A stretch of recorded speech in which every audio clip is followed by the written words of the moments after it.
Axel May. Axel, on jette avec vous un œil sur la presse française ce matin. Et on commence d'ailleurs avec la voiture aux bonbonnes.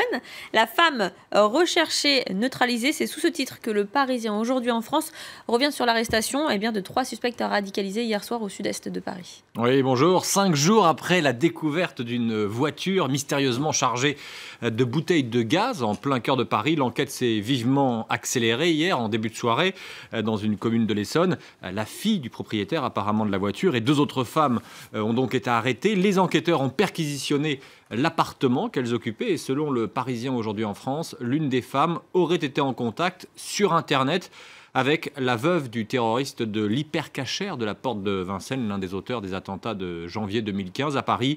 Et le Parisien pose cette question. La veuve du terroriste, qui est soupçonnée s'être réfugiée en Syrie, aurait-elle embrigadé ces 3 jeunes femmes pour les pousser à passer à l'acte?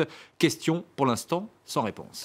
La démocratie face au terrorisme, c'était le thème du discours de François Hollande hier soir à Paris. Avec un discours comme on ne l'attendait plus, le président de la République a fait un pas de plus vers une candidature et il a pilonné la droite hier, estime Libération. Pépère se réveille, titre en une le journal de gauche. En page 2, Libération poursuit. Hollande garde son costume de président, mais on aperçoit au-dessous sa chemise de candidat. Il était temps, même les plus fidèles partisans de François Hollande commençaient à douter de sa capacité à parler à la gauche et à incarner sa possible unité. Fin de citation.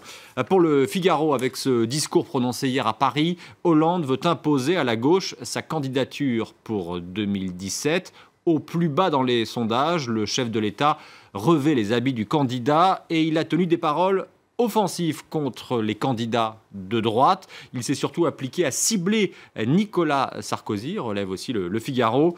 Le quotidien étiqueté à droite écrit « Hier, ce n'est pas le président qui dissertait noblement sur l'état de droit, c'est le candidat qui fustigeait fougueusement l'état de la droite. » À droite, justement, Axel, c'est les dernières heures pour déposer sa candidature en vue de la primaire. Oui, les candidats ont jusqu'à 18 heures pour déposer leur candidature.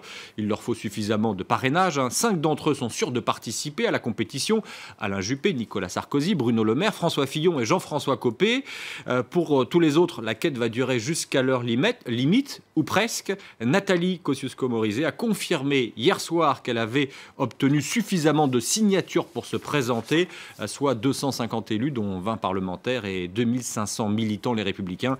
Nathalie Kosciusko-Morizet se qualifie de justesse pour la primaire, titre le journal gratuit 20 minutes, qui rappelle qu'elle sera chez les Républicains la seule femme engagée dans la course à la présidence. Allez, tout autre sujet à présent. Gaël Monfils, le tennisman français, est parti à l'assaut des États-Unis. Il joue ce soir la première demi-finale de sa carrière à l'US Open.